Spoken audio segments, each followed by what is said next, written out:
I'm going to be predicting the Premier League for the 2026-27 season. I feel like I'm going to be talking a lot, so I want to get through this intro as quick as I can. I'm recording this on August 9th, but yeah, anyways, let's do this. 20th, Hull City. I'm going to be honest with you, I don't really want to predict Hull City to go down bottom, but I just don't really think they're going to do well, which is unfortunate too, because I really do think their owner has been bringing in quite a lot of players, but unfortunately I don't feel like a lot of them are really, even then, really up to a Premier League standard. I mean, you still got fucking Ollie McBurney as your striker. I mean, he's good in the Championship, but I don't know, he's probably only gonna get like 3 goals in the Premier League. Some people really think that Hull's gonna be like the worst team in Premier League history, but people don't understand just how bad Derby County were that year. And I think there's been too many teams that have gone closer than expected. I mean, Sheffield United twice, Southampton a couple years ago, to where people think that any team getting into the league is going to be the worst. I mean, they said that about Sunderland, and that didn't happen.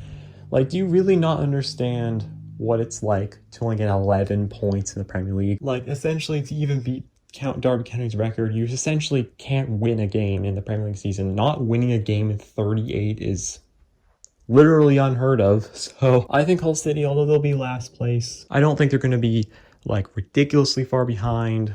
They'll maybe have a bit of an outside chance to stay up, but in the end, obviously they're not. I think they'll probably go down by about 7 points in the end. It's unfortunate, but I also do feel like Hull City really did catch a huge break in the promotion playoffs last season, so I don't really think they are really ready or up to any standard for the Premier League in the first place. So unless something miraculous happens, they're probably going down for sure. In 19th, I'm going to go Ipswich. I was heavily debating on whether genuinely if Ipswich could stay up.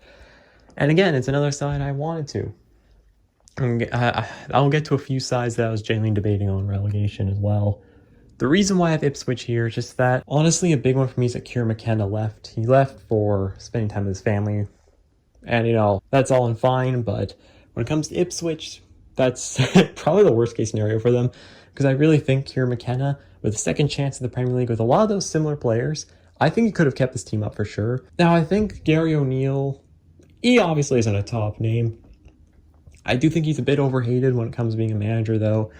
Could Gary O'Neill be good enough to keep Ipswich up? Maybe, but I don't really think he will. I think he'll probably get sacked in about January. They'll probably bring in, like, Russell Martin, and we all know how Russell Martin does in the Premier League. Honestly, he probably shouldn't even take a Premier League job, but I don't know. Some managers just seem to somehow keep themselves in the Premier League. In the end, they'll probably go down by about 4 points. It won't be completely far out, but yeah, it won't be the best from them. That's for sure. 18th, Newcastle. Yeah, I fucking said it. Is it crazy to predict Newcastle, a team that has been somewhat consistently getting to Europe the last few years, to get relegated? Yes, it is. I mean, I'm not going to try to debate that this isn't just a ridiculous prediction. It is, and I know it. But why would I predict them to get relegated? Well, a few things. Firstly, last season was an unbelievably massive, underwhelming season. Now, sure, Tottenham had that as well. But Newcastle's very different in many ways. Newcastle is not a Big Six club, and they don't have that same kind of buffer like a side like Tottenham has. Even with how close they have gotten to relegation, the odds are so much stacked against them actually going down. I'm still a bit devastated it didn't, because I wanted to see what would happen, but yeah. Newcastle isn't just that. So there's already that. Secondly, honestly, although it's definitely better than the Mike Ashley takeover, it's not like the Saudi Public Investment Fund's been all that spectacular. You're telling Newcastle have been the richest club for the last 6 years now, and all they've done is won a Carabao Cup. I mean, Newcastle fans out here thought they'd be winning the Champions League or competing for a treble by now, and they just finished 12th. They basically just had a Mike Ashley season. At what point do you think, is this just a slightly more successful version of that? Because now Newcastle aren't signing anyone, and they've lost their entire starting 11. Like, almost everyone is gone. Oh yeah, and so is Eddie Howe. And that's definitely a bit of a controversial part of this too. What is Eddie Howe's stance? How important was he really to Newcastle? Because obviously Newcastle didn't have a good year last year. Obviously that's something that needed to be addressed. Because even if he has done great stuff with Newcastle, you gotta ask, how did Eddie Howe get Newcastle 12th place? And quite a few Newcastle fans seem to think that he was very much part of the problem. I don't think so. I actually think His track record was way too good at Bournemouth, and with the contrast between him and Steve Bruce, even at Newcastle, is so much bigger. I just don't believe that was all him. Dare I even say Newcastle could have been relegated last year if he left at the start of that year. I think a lot of Newcastle fans think that they're in a way better position than they really are, and that Newcastle have been this financial takeover and all of that is probably one of the biggest false hopes I've seen in sports history. I'm not even making that up. I've never seen anything like this, where it appeared that Newcastle were going to be the new strong English side, a side that's going to win every Premier League title, compete for every Champions League title, and be literally like competing with Real Madrid, of the epitome of a club. And within just a few years, their biggest marquee name they brought in was Sandro Tonali during this time, who got banned from the sport for almost a year for gambling, on top of the fact that Sunderland, their rivals who haven't had a major Saudi takeover, has beaten them to transfers and honestly have gotten better transfers in the past year than they have. And they were down in League One. That's unreal. So I'm going for the hot take. I feel like for how I really feel about Newcastle and how I feel like they've completely collapsed in this last year, I think is worse than we've seen from Chelsea, worse than we've seen from Tottenham.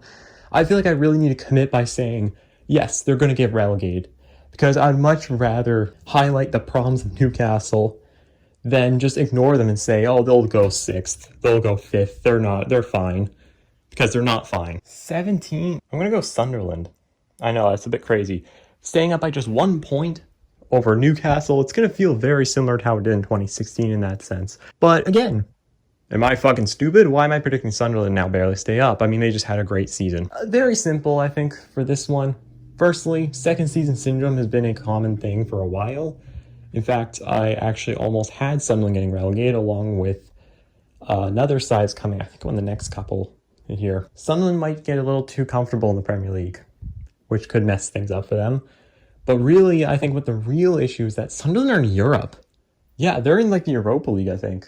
So, yeah, they qualified for the Europa League. They went 7th. This season, I think the top 8 all made Europe because Brighton are in the Conference League as well. Being in Europe is very tough for a side that's not used to it. And honestly, I literally can't remember the last time Sunderland were in Europe. Having that is also very tough to balance with the entire season. So honestly, you should be happy they're even staying up, because Nottingham Forest also nearly got relegated because they had the Europa League. I do believe Sunderland massively overachieved last year, and even without Europe, they probably wouldn't be able to replicate what they've done this past year. But I think the fact they managed to qualify for Europe, although happy for them, and fans should be very happy to be in the Europa League, I also do see it as, oh wow, next year they could genuinely get relegated now. I mean, before I probably wouldn't have even considered them for relegation if they didn't qualify for Europe. I probably would have just said, oh yeah, they'll just go like 13th or 14th. But, you know, being in a tough Thursday night schedule, it's definitely overcomplicate the schedule in the Premier League. And English clubs have been doing really good in Europe, especially Europa League and Conference League. So it's easy to say Sunderland can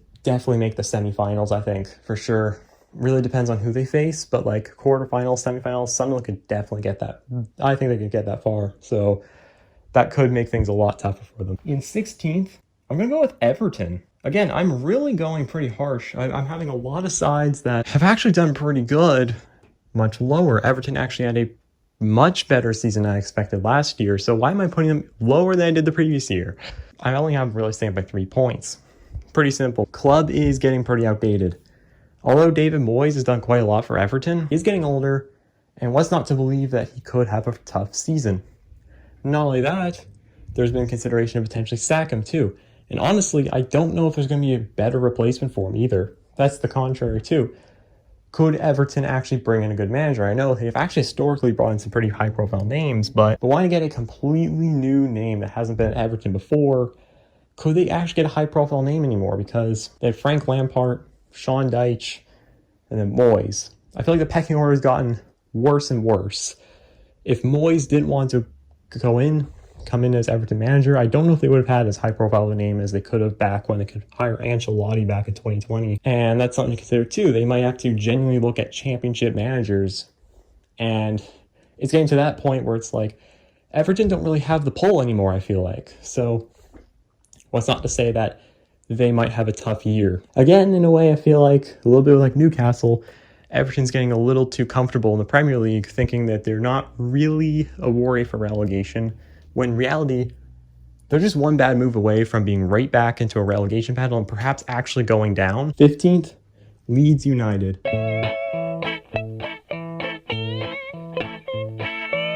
14th, Crystal Palace. Yeah, I think there's going to be a bit of a down year at Palace.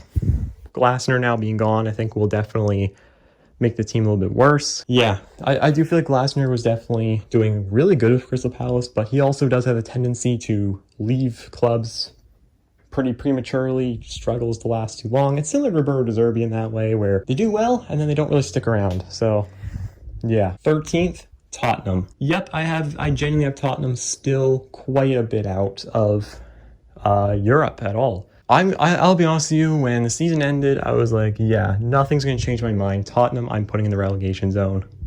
There's no way they improve. But I gotta be honest with you, I think that would be a little bit dumb to say now that Tottenham would get relegated. But it's also why I'm not putting them too high, because I do feel like it really is a much bigger chance. It's still not completely gone. But the thing that I'm more shocked about is how many players are still willing to go there. Like Andy Robertson just signed while they were not even confirmed to still be in the Premier League, which I feel like is a crazy decision. And for somehow Tottenham's still enough of a transfer pool to bring in Sandro Tonali, going from one relegation battle club to another, I guess. I don't know what has happened to that guy since AC Milan, but it's just I can't fully get behind the fact Tottenham can just jump right back into Europe.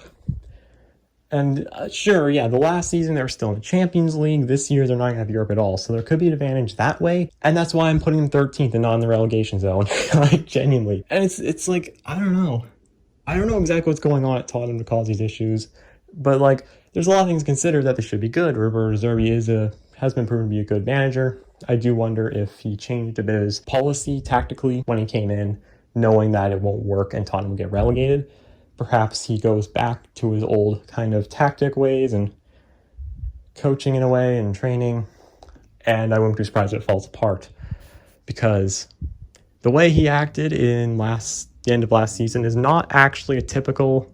I wouldn't really say it's necessarily too typical for him. He's usually quite an explosive and angry manager. I would even say he's even a step above Mourinho in that, which is why it surprised me they brought him in after the mess with Igor Tudor happened. Yeah, that is the exact problem. Managers like Antonio Conte, Jose Mourinho, they failed because of how they are tactically. So why would Tottenham bring an even more aggressive version of those people? I have no idea. 12th, Coventry. I'm not going to lie to you, this might be a bit of a ridiculous prediction as well, but you know what? I think this is going to be the hardest Premier League season to predict anyways. I also think it's the most completely out of order. I don't think this is going to be a very normal year. So if Sunderland can make the Europa League, Coventry get 12th in the goddamn Premier League, all right? There's nothing that necessarily strikes me too heavily for them to go this high, but hey, if Frank Lampard is able to carry on what he's done in the Championship, this could be it. That is the big problem, though, because Frank Lampard has not done well anytime he's been in the Premier League. But that's why I've been so discouraged, because I wasn't planning on them going 12th. There was a time where I thought 16th is the highest I could go with a side like Coventry, but because he has failed every time. He didn't do very well at Everton. He hasn't done well at Chelsea at all. But he was good. He was very good in the Championship with Coventry. Like, both.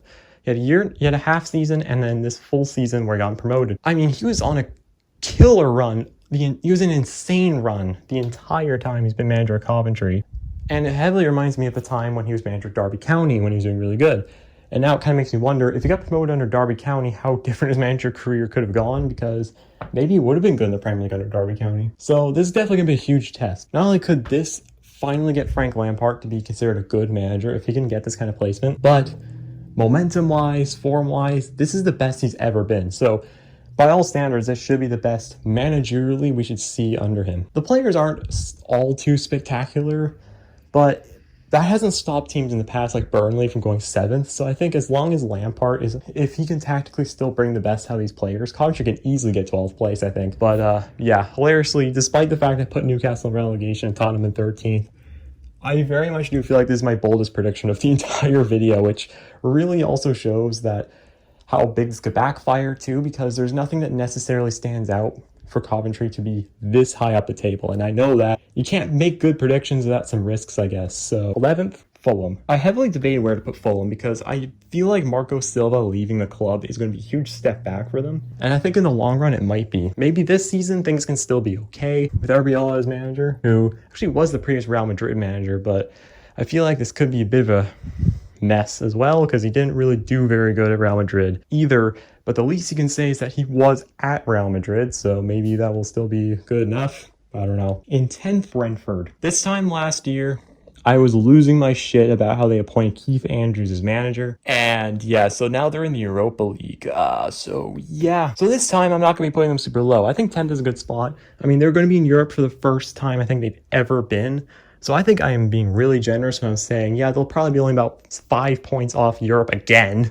And who knows, maybe they win the goddamn Europa League. So in 9th, I have Nottingham Forest. Nottingham Forest in 9th sounds like a really bold prediction, but I really don't think it is. They got Oliver Glasner now as manager, who I do think is a good manager, and I think he's proven in the Premier League already that he has done well.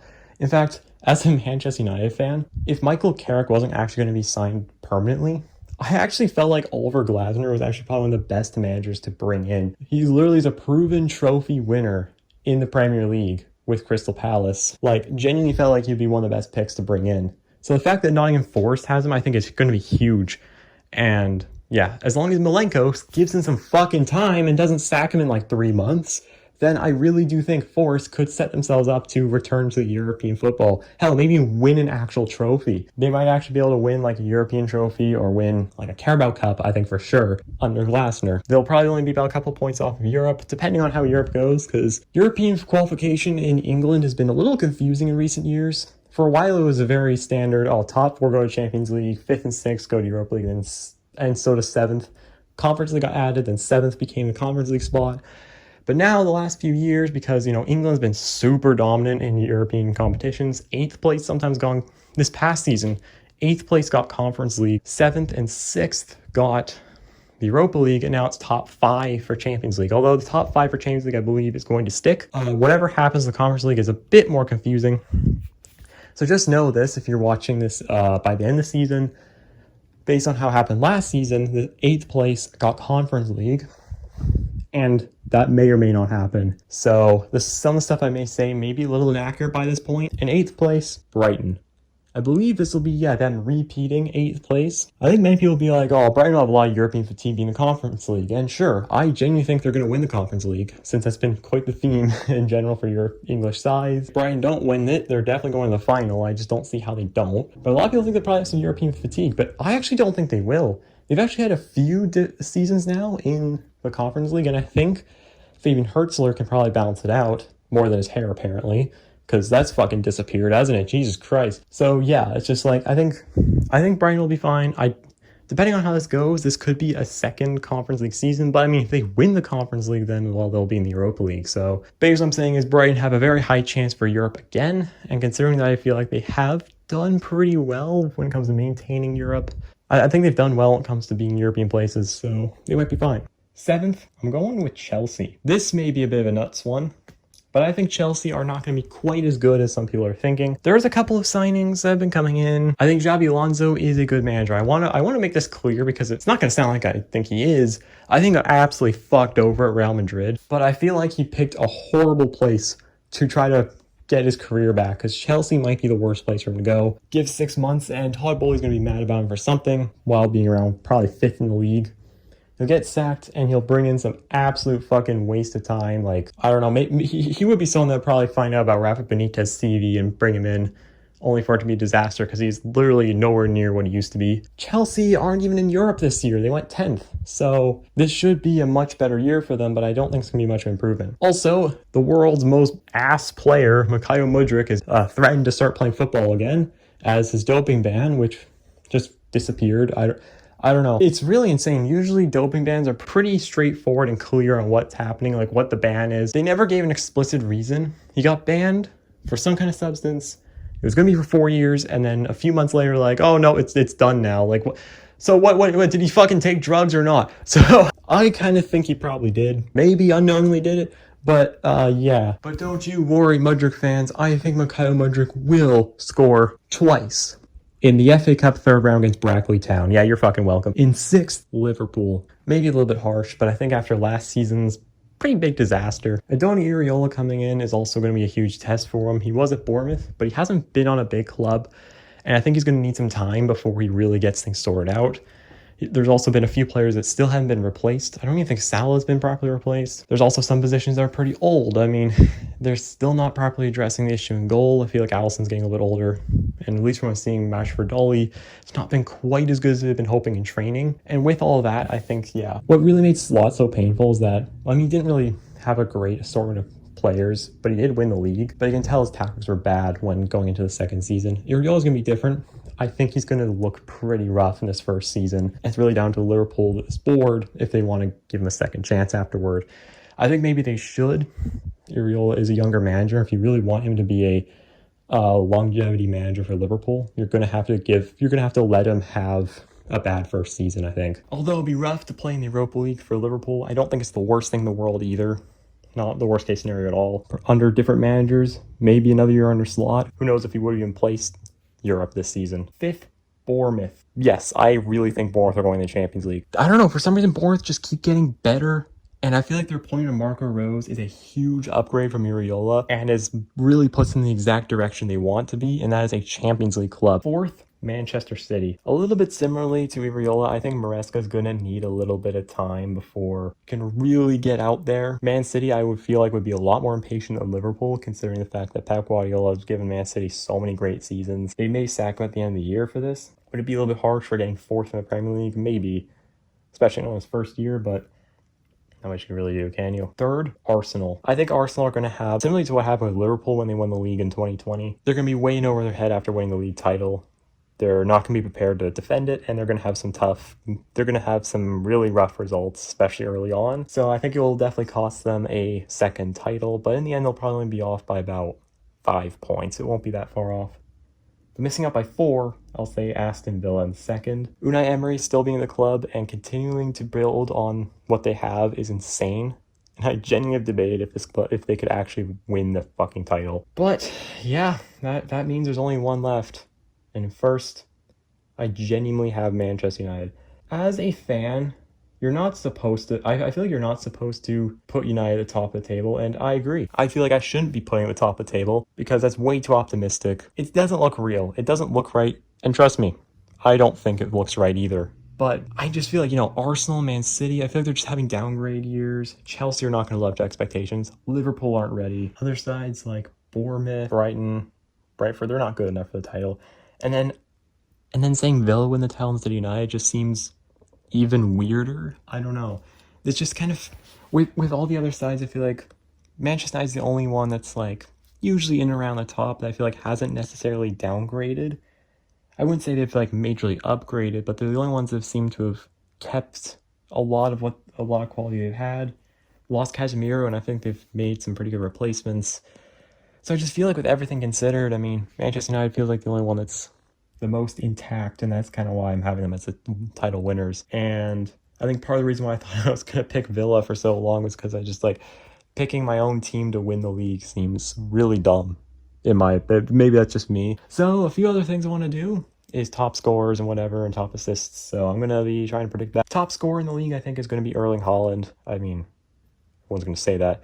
I think he's going to have 30 goals in the season. In second, and I think because they're league winners, I should probably go with Benjamin Šeško. 28, I'll say 28 goals, why not? That seems a little high, but whatever. Third, should I really go for? I'll go with Ollie Watkins. I'll have him on 22 goals, have a bit of a drop off. Fourth, you know what? I know he flopped last season, but I'll say Victor Gyökeres finally has his big season. He gets 21 goals. And then fifth, on 20 goals, João Pedro for Chelsea. Assists, I'm going to say Bruno Fernandes gets it again. 17 assists. Not quite as many as last season, but still a good amount. Second will be 14 assists. Will be... I was going to say Rodri, but he's fucking leaving. I'll go with Jeremy Doku or something. Yeah, why not? Third, 13 assists. I'll go with Bukayo Saka. I'll say him. In fourth, with 11 assists, I think I'll go with Enzo Fernandez. I think Cole Palmer's going to have another stinker season. And then in fifth, getting 10 assists will be Bruno Guimaraes, who is now an Arsenal player. Golden Glove will go to... I'm going to say this time it's going to go to Elmeny Martinez, just barely over David Raya.